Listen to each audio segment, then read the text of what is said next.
Everyone has heard some version of that well-known half-witticism warning you not to argue with idiots, whether the analogy involves wrestling with pigs, or playing chess with a pigeon, or some other insipid variant. Shamefully, even a few true wits have had a take on this, such as good old Sam Clemens, aka Mark Twain. Never argue with stupid people. They will drag you down to their level and then beat you with experience. And to be fair, that's probably good advice 9 times out of 10, because 99 out of 100 people are themselves idiots on most topics, and 100 out of 100 are idiots on entirely too many topics, especially in our increasingly more complicated modern. Not to mention, in Twain's era, free time was limited, and you had more important things to do, such as not dying of cholera, or not dying of botulism, or not dying after getting kicked in the head by a horse outside the bank. So you probably didn't want to waste what limited lifespan you had in ostensibly pointless discussions with objectively pointless people. Twain's whole shtick was an attempt to address complex moral and social issues in a way that was accessible to ordinary people of his day. And he did it better than just about anyone. That's at the heart of the first point we are going to make here. Number 1, if you're going to argue with an idiot, make sure you are also not an idiot. This should go without saying, but anyone who has spent some portion of their wealth of free time on social media should already know that's not the case. Very little goes without saying, which is the problem. The key character attribute at play here is self-awareness. Know your limitations, what you have some reasonable expertise in and what you do not. You do not need to be at the top of any field to share an opinion on it, but it would help if you've actually traipsed across that field in your bare feet at least once to get the feel of it. In other words, don't be the idiot in the argument. This is something entirely within your sphere of control, up to and including deliberately dropping your phone in the toilet to stop yourself. Despite how desperately social media tries to prod you to inject your opinion into every discussion and then argue about it in 11,000 replies worth of free content for them, you have no social, moral, or even biological imperative compelling you to do so. If you absolutely have to chime in for whatever reason, slow day at work, etc., ask a sincere question and then be genuinely grateful when someone replies to it with accurate information. They have taken the effort to reduce your future chances of being the idiot in the argument. Number 2, you should always argue with an idiot. The late Christopher Hitchens said, "Sunlight is the best disinfectant," and it's a popular phrase around, but sometimes spot disinfection of an idea isn't enough, and you need to use napalm to render all organic material within a square kilometer into carbon ash. Why, you ask? Keep in mind that when you're arguing with someone, you're not just arguing with that person.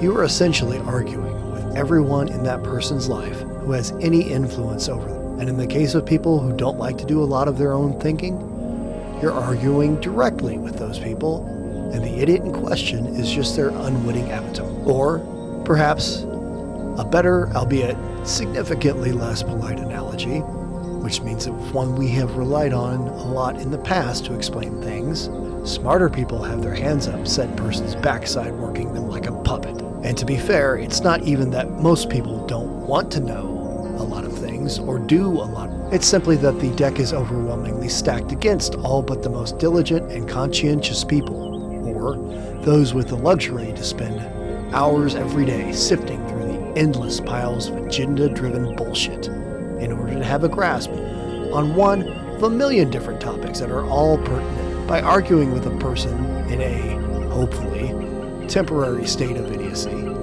you decrease the net quantity of idiocy. Number 3.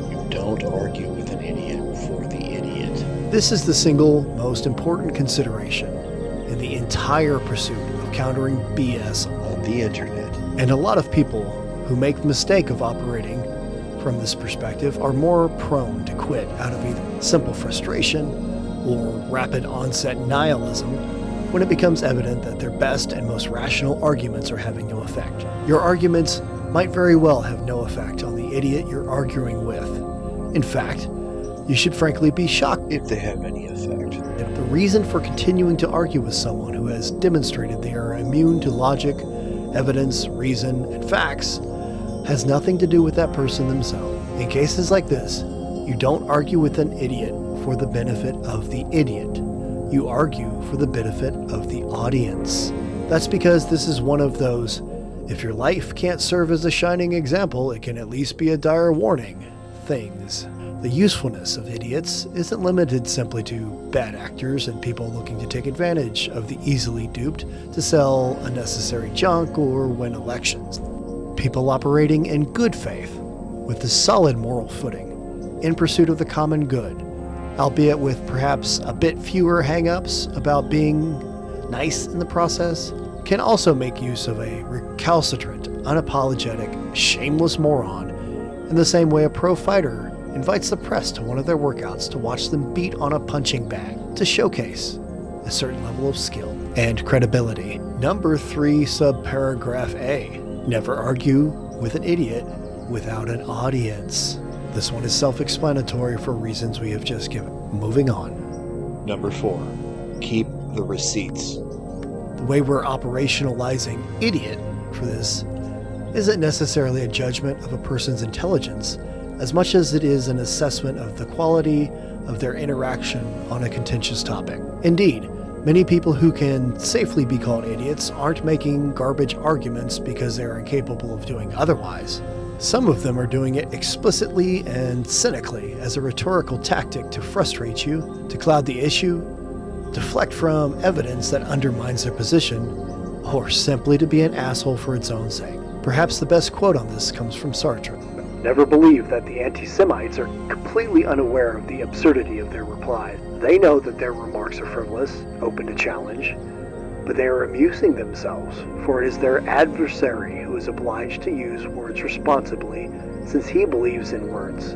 The anti-Semites have the right to play. They even like to play with the discourse, for by giving ridiculous reasons, they discredit the seriousness of their interlocutor. They delight in acting in bad faith, since they seek not to persuade by sound argument, but to intimidate and disconcert.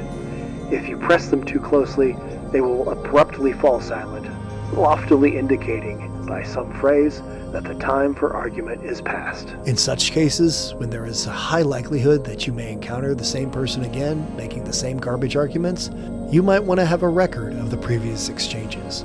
Again, not because anything so crass as evidence would change their mind, but dropping such things into an argument is like a titanium rod on an orbital platform and its effect on the bystanders. It leaves a smoking crater in the other person's credibility. But even more important than keeping receipts to use as a strategic tactical reserve, practice can actually help maintain your own resilience in the face of the overwhelming amount of stupidity And other forms of oxygen theft. from the perspective of someone who has 2 full decades under his belt dealing with this kind of thing. It's all too easy to slip into a nihilistic attitude. One of the things taught in U.S. Army resilience course is the concept of hunting the good stuff. And while that sounds utterly goddamn corny, it is a validated cognitive behavioral approach to dealing with adversity, even if the adversity you're facing is just the unwashed moron horde on social media. The good stuff in this case Is for your own mental well-being at the expense of others. which, given the reason for arguing with them in the first place, isn't such a bad trade-off unless you're just a smug, humorless deontologist. No, seriously, if you want to cure yourself of a sense of humor, read what Kant wrote on the subject. So if you're going to argue with idiots at the risk of your own appreciation for the human race, keep the receipts for your own gratification as well as a strategic reserve. Heck, circle back to make a highlight reel out of them if you want. We're going to include a few of our personal favorites from the recent past. Names have not been redacted because, frankly, fuck these people.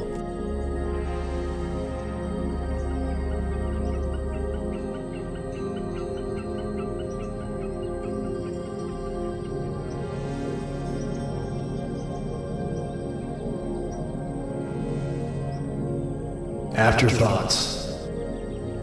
There are at least a dozen other points that we can make on this subject, from how to identify whether or not somebody's being genuinely ignorant or sincerely malicious in their discussions, to how to avoid being the socially awkward midwit who whips out a logical fallacy in Latin as if it's some sort of draw 4 Uno card when everyone else at the table is playing fucking Monopoly. But we'll save those for another video. In the meantime, go forth, fight bullshit, make the world better, or don't. Fuck you.